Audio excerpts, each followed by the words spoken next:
السلام عليكم ورحمة الله وبركاته. ازيكم عاملين ايه؟ يا رب كلكم تبقوا بخير وسعادة وهنا. طبعا هنبدأ بالصلاة والسلام على رسول الله. ان شاء الله حلقتنا النهاردة مع قناتي المتواضعة الجميلة دي عشان نتكلم في موضوع الشعر.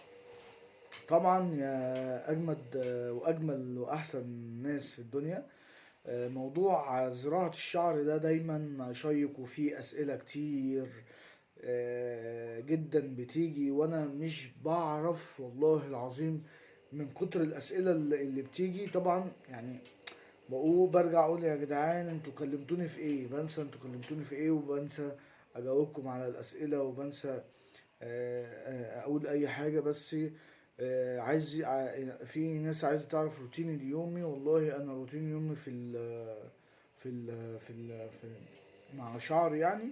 بقوم زي أي حد من النوم، لو باخد دش عادي جدا، بحط حمام كريم زيكم بالظبط. بغسل شعر عادي بالمية، وبعد كده بسرحه وانشفه، وانشفه وامشطه بالمشط عادي جدا، مفيش اي حاجة. بعمل زيكم بالظبط، مفيش اي حاجة. تمام. بكبر شعري، بقصه، بعمله يعني. فاهمين؟ عايش حياتي زيكم بالظبط، طبيعية جدا، مفيش اي اختلاف ولا اي حاجة. طبعا ده بالنسبة للروتين اليومي. بستخدم كريمات ايه؟ قبل كده انا قلت لكم بالنسبة للكريمات بتاعتي. انا طلعت كذا مرة قلت ان انا بحط بلو كريم اسمه بلو باكس.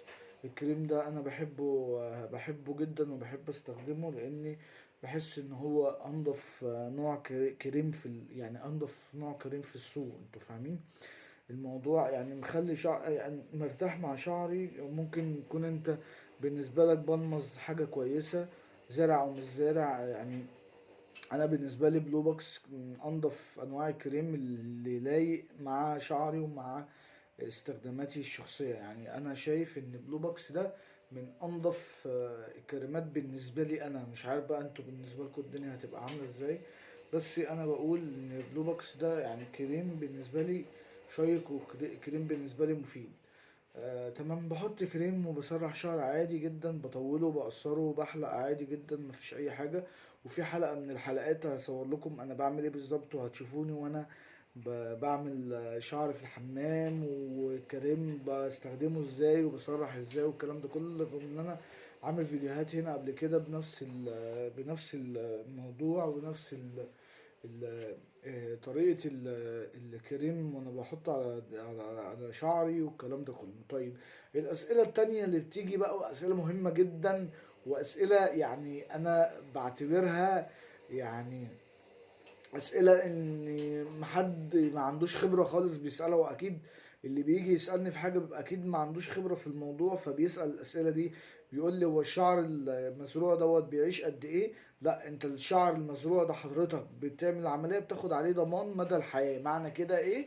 إن أنا ضامن بعد ما أزرع لك إن الشعر المزروع ده بيفضل معاك مدى الحياة. طب إمتى أبتدي أزرع؟ في سن كام أبتدي أزرع؟ بص، هو موضوع ان انا ابتدي ازرع، انا ممكن ازرع وانا عندي 18 سنة، 19 سنة، عادي جدا، مفيش مشكلة. موضوع الزراعة مفهوش ادنى سن. بس في نقطة مهمة جدا، النقطة دي ان انا عندي سن معين الصلع بيقف عندي.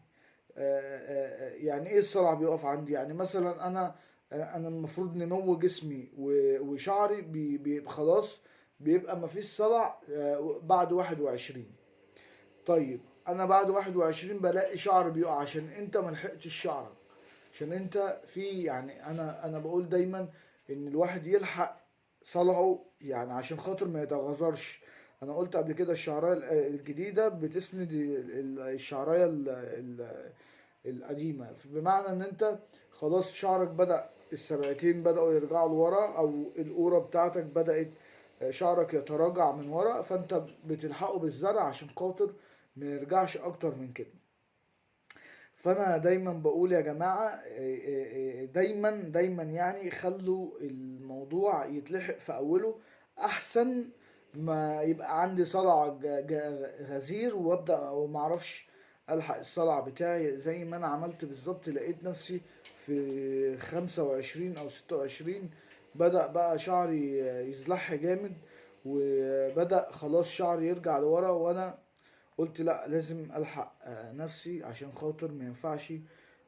مش شايف نفسي اصلع يعني. في ناس كده ما بتشوفش نفسها اصلع، انا واحد من الناس مش بشوف نفسي اصلع يعني. ما حبيتش الفكرة، ما حبيتش الموضوع نهائي خالص. ان انا اشوف نفسي اصلع دي انا ما يعني ما حبيتهاش نهائي. فانت كمان حاول بدري ان انت تلحق صلعك. طيب، بيقولوا ان لو انا هعمل مرحلتين، في حد سألني بيقول لي لو انا هعمل مرحلة وبعد، يعني هو مثلا صلعه من الدرجة السابعة او السادسة، عايز يعمل اول مرحلة وبعد 6 شهور و7 شهور يعمل المرحلة التانية. دي ما يعني انا بقول إن المرحلة السابعة بالذات بتيجي على جلستين. ليه؟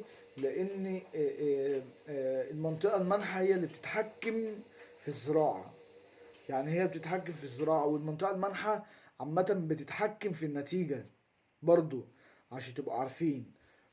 في ناس بتيجي عندها درجة سبعة بس المنطقة المنحة بتاعتها قوية جدا. المنطقة المنحة بتاعتها أقدر أخد منها 4000 و5000 جرافت. دي اللي أقدر أعمل له جلسة زراعة في يوم واحد. مش هعمل له مثلا جزء والجزء التاني بعد 7 شهور. لا، انا ممكن اعمل له جلسة الزراعة كلها في يوم واحد، وابقى عملت له 4000 جرافت. طبعا ال 4000 دول ما بيطلعوش 4000 بالظبط، بيطلعوا اكتر من 4000، لان احنا قلنا في ذكر وانثى. والشعر نفسه في شعرايه بتديك شعرتين، وفي شعرايه بتديك 3 شعرات، وفي شعرايه بتديك شعر واحده. يعني انا لو ربنا وفقني وخدت من المنطقه المنحه انثى كتير، فانا كده ضامن ان عشان كده الشعر بيطلع كتير. ومش بيطلع 4000 بس، بيطلع اكتر من 4000. اضرب في 3 بقى، وتلاتة يعني اضرب في 3 عامة او 2، هيطلع لك عدد كويس تغطي بيه كل المنطقة. طبعا مع البلازما بيغذي الشعر القديم، وبتبقى الموضوع بالنسبة لك انت كويس جدا، وبيبقى الموضوع حلو. وبترجع بقى تبقى شاب زي الاول كده، بترجع شباب تاني، وبتبقى مبسوط. بتبقى مبسوط جدا بموضوع الزراعة، لأن هي دي الحاجة الوحيدة اللي طبيعية، والحاجة الوحيدة اللي هتجيب معاك نتائج كويسة. بس زي ما قلنا قبل كده إن احنا نختار المكان اللي يقدر يزرع لنا، والمكان اللي يقدر يطلع لنا نتيجة كويسة. تمام.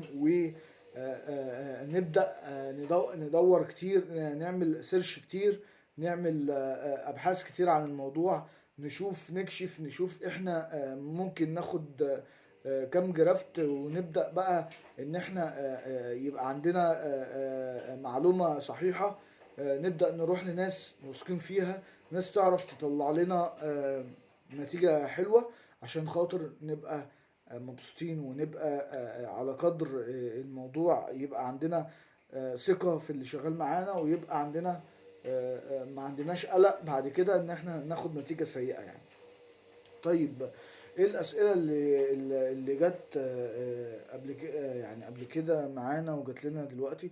الاسئلة اللي جات لنا بيقولوا ان المنطقة المنحة لو مش مكفية، ممكن احتاج ان انا اخد من شعر صدري مثلا، او اخد من شعر دقني. ممكن ان انا اخد من شعر دقني عادي جدا، بس ده بيبقى زي مثلا ايه، حل اخير. ان انا المنطقه المانحه مش هتديني العدد اللي انا محتاجه، فممكن اخد من دقني، ممكن اخد من شعر صدري عادي، ممكن اخد منهم. بس ده بيبقى حل اخير طبعا، الاولى والاخيره للمنطقه المانحه. وانا والله بحاول على قدر ما اقدر. الاسئله اللي بتجيلي بطلع اجاوبكم عليها، عشان خاطر على قد ما اقدر ان انا اقدر افيدكم. وان شاء الله باذن الله عندنا الاسبوع اللي جاي حالتين كده او الثلاث حالات هنبدأ ان شاء الله نحاول نصور معاهم، يا رب يا رب يرضوا بس. نصور معاهم ونوريكم جلسة الزراعة كاملة ان شاء الله بإذن الله، او ممكن نوريكم اول جزء منها، لان كاملة دي هتبقى صعبة شوية عشان خاطر المريض بيتضايق يعني. فانا بكتب رقم هنا، واللي عايز يستشيرني في اي حاجة يقول يا جماعة، ما يتكسفش ولا يتحرج.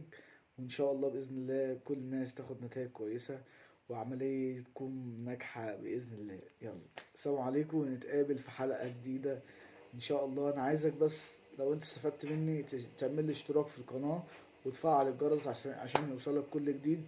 وحبايبي وأصدقائي وإخواتي يعملوا متابعة، وكمان يقولوا لي لو في حد بيعمل وصفات يسألنا عليها، لو في حد بيعلن على مراكز يسألنا عليها، واللي عايز يعمل في مركز معين يجي يسألني برضو، انا هرشح له ايه. واللي عايز يعمل العملية معانا، خير وبركة، ونعمل له نتائج كويسة بإذن الله. اشوفكم في حلقة جديدة، وربنا يوفق الجميع بإذن الله. السلام عليكم.